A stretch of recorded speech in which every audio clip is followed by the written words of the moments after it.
Enfoca Noticias con Jaime Núñez. Regresamos. La cartelera.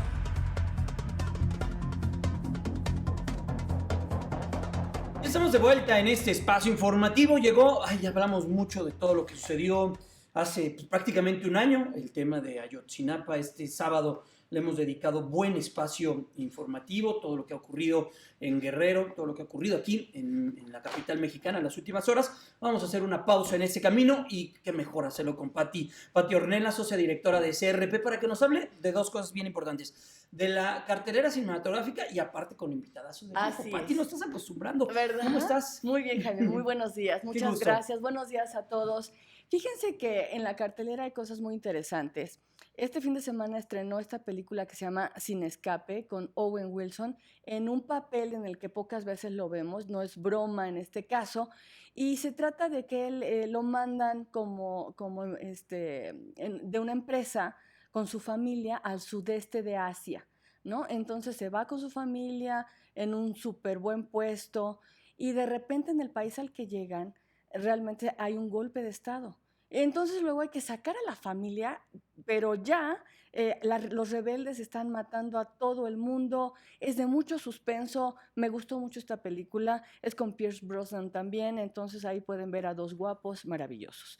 Ahora si quieres nos vamos a esta película que se llama Mientras seamos jóvenes, me pareció muy padre, es con Ben Stiller y Naomi Watts, y esta película habla de una pareja de mediana edad, cuarentones, que intentaron tener hijos en algún momento y no pudieron, pero tampoco les preocupó mucho.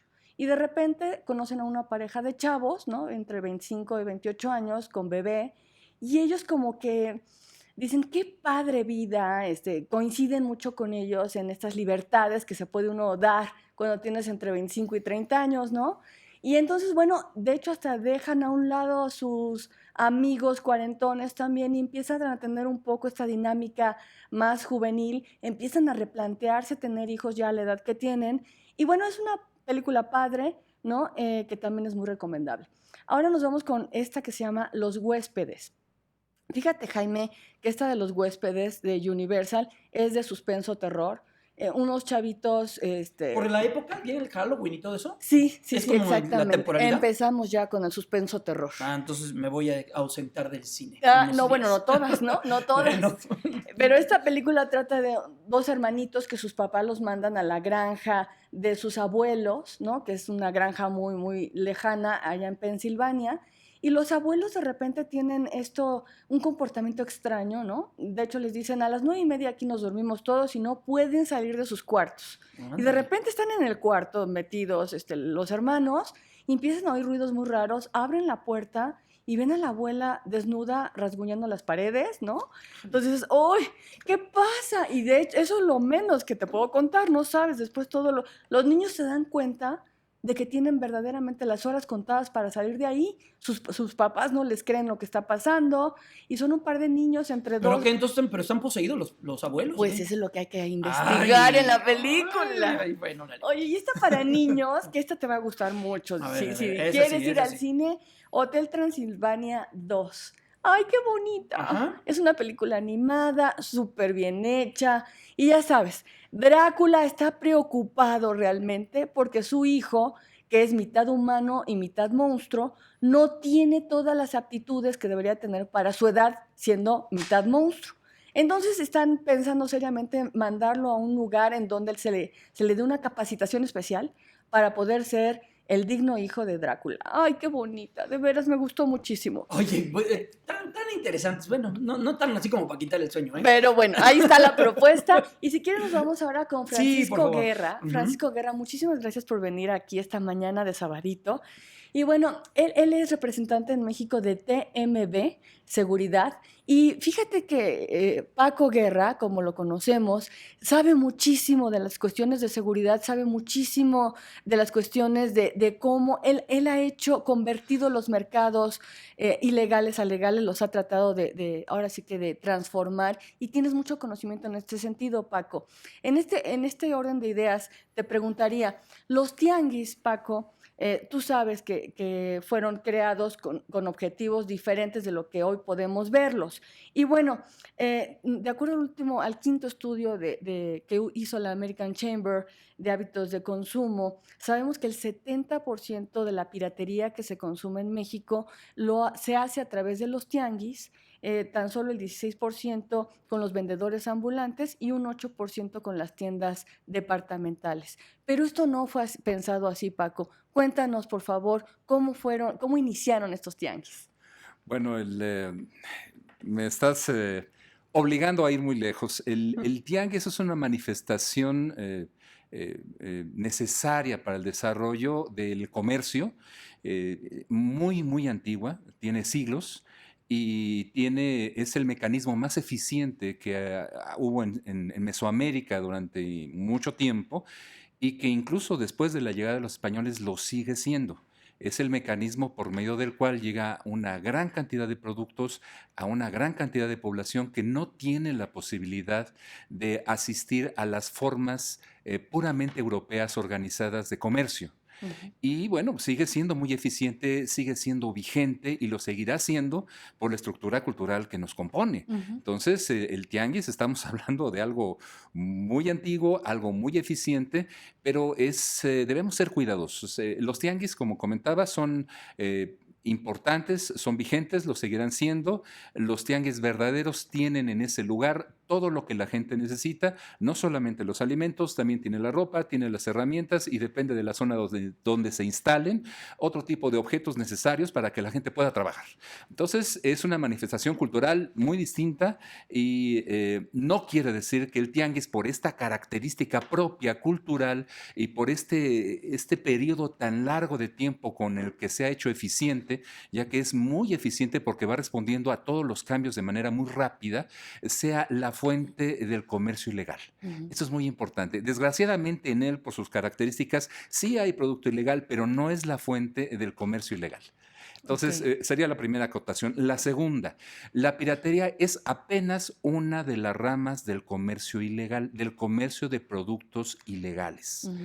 No es lo mismo. Debemos pensar que el comercio ilegal incluye también el contrabando, incluye el producto robado, que es cada vez más importante, incluye el producto caduco, por ejemplo, incluye el producto adulterado. Ujú. Y todo este tipo de productos están concentrados en una rama organizada por la delincuencia, que según la región tiene manifestaciones muy distintas. Entonces, la primera distinción, el tianguis es algo propio de Mesoamérica, es propio indígena y por nuestro componente vigente que lo seguirá siendo. Ujú. Y desgraciadamente en él hay una parte de comercio ilegal. Ujú. Y esa parte de comercio ilegal, una de sus ramas es la piratería.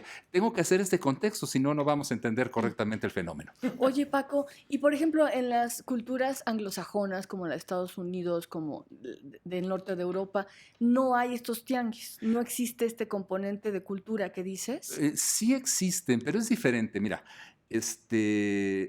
existen cierto tipo de comercio. Esto es muy interesante. Una empresa, un distribuidor mexicano de película, por cierto, Distrimax, hizo un trabajo muy grande de investigación en el sur de Estados Unidos Ujú. sobre el comercio ilegal. Ujú. Y encontró que efectivamente sí lo hay, pero está destinado a un segmento de la población muy pequeño. Ujú. Por esa razón no es significativo. El grueso de lo que produce esa sociedad y el grueso de la población que consume en esa sociedad se hace en un comercio distinto, lo que serían los supermercados, lo que serían tiendas que para nosotros solamente están reservadas para un segmento pequeño de la población. Ujú. Así es que la comparación no es posible. Ujú. No es que a ellos hayan nacido con la formalidad o con el comercio establecido, no. Simplemente la estructuración y la cultura y el origen es distinto. Así es que sí los hay, pero son pequeños, son marginales y tiene que ver más bien con el producto usado, que no es ilegal. Claro. Oye, Paco, y por ejemplo, este mismo estudio de la American Chamber nos dice que el 66% de las personas que compran piratería lo hacen por su precio. Otro porcentaje nos dice que el 16% lo hacen por la facilidad para adquirir el producto. Sin embargo, Paco, tú sabes, tenemos en las tiendas departamentales películas desde 15 pesos o tenemos facilidad O los para streaming o ya, los ¿no? streaming de 89 pesos. Sí. ¿Tú crees que estas dos características verdaderamente No, sigan siendo por las que supuesto. determinan la compra de un producto Por supuesto ilegal? que no. Y bueno, ¿Y entonces por qué sigue sucediendo? bueno, es para donde voy. Me remites a un tema totalmente distinto, complementario, Sí. evidentemente, pero distinto, y que es muy grande. ¿Cuáles son las razones que motivan el consumo de una persona? Las razones originalmente se destinan a tratar de obtener lo que yo quiero, pero con una cantidad de presupuesto pequeña. Ujú. Y ese es la esencia del consumo desde su momento más primitivo, desde que los hombres pudieron transformar la naturaleza, pudieron tener productos y pudieron intercambiarlos, y que Ujú. apareció un mecanismo eficiente que es la moneda para Sí. poder hacer ese intercambio. Siempre la problemática es esa, y la gente Ujú. que tenga más dinero, y ustedes mismos que están sentados, y la gente que está escuchando ahora, es igual. Ujú. Tenemos una cantidad de dinero y queremos un satisfactor, y tenemos que llegar a ese punto medio, y es muy complicado. No es así. Por ejemplo, en alguna época en México, en la época de auge de los videoclubes, el videoclub era la posibilidad, con un promedio de renta muy pequeño, a Ajá. tener acceso a cualquier película. Y es que una película, cuando lo fundamental era cuando estaba grabada en soporte material, pues yo solamente la iba a ver una, dos o tres veces, no la iba a ver muchas, así es que el modelo de rentarlas era ideal. Ujú. Hubo una gran cantidad de videoclubes, y no fue exactamente aunque sería la explicación, ahí tienes un producto barato que te da acceso a él, una variedad enorme que no está en la televisión, que no vas a ver en cartelera, y sin embargo los videoclubes se fueron acabando. Exacto. Todavía Claro. existen, todavía quedan 1250 en zonas donde son bastante sanos, por cierto. ¿Ah, sí? Claro que sí. Hablaba con un doctor que tiene en el norte de Veracruz un videoclub que está rentando aproximadamente entre 250 piezas al día cuando le va mal, y cuando le va bien renta 700 piezas. Yo le preguntaba, ¿cómo es posible? Y hablé Ajá. con él la semana pasada. Ajá. Me decía, es posible porque rento a 5 pesos, y porque muchos ranchos frutícolas de la Claro. región bajan, se llevan 20 películas, las ven en la semana y Claro. las regresan. Es decir, los modelos de comercialización son distintos. Tenemos que ir acotando de qué zona estamos hablando, Sí. qué tipo de consumo tiene la gente y qué posibilidades tiene la gente. Generalizar es algo peligroso. Sí, claro. Oye, ¿impactará en algo lo que acaba de anunciar TV Azteca, que su unidad de negocios Blockbuster ya no renueva la licencia? ¿Esto les impacta algo en la industria? Mira, vamos a hablar del segmento. El Blockbuster está enclavado, bueno, justo antes de entrar a esta entrevista, platicábamos allá afuera, Ujú. un segmento de la industria audiovisual, que es el segmento de las películas grabadas en un soporte material, va a sobrevivir, se va a hacer pequeño, pero va a sobrevivir. En realidad, la industria cinematográfica ha tenido una historia muy Evoluciona. larga, Ujú. más de 100 años, y todos sus segmentos han sobrevivido y han tenido periodos traumáticos en los que se creyó que iban a desaparecer. Cuando en 1950 nace la televisión comercialmente como una potencia, para 1960 los grandes estudios entraron en crisis porque la Mira. gente prefería ver la televisión a ir al ¿Es una cine. novedad? Sin Y gratis. embargo, Ujú. ahora esta misma formación, esta misma afirmación Ujú. no es equivalente o no es adecuada en esta época, porque entendemos que un cine, y también en esa época, me va a dar una imagen, me va a dar un ambiente y un sonido que solamente puedo tener en el cine.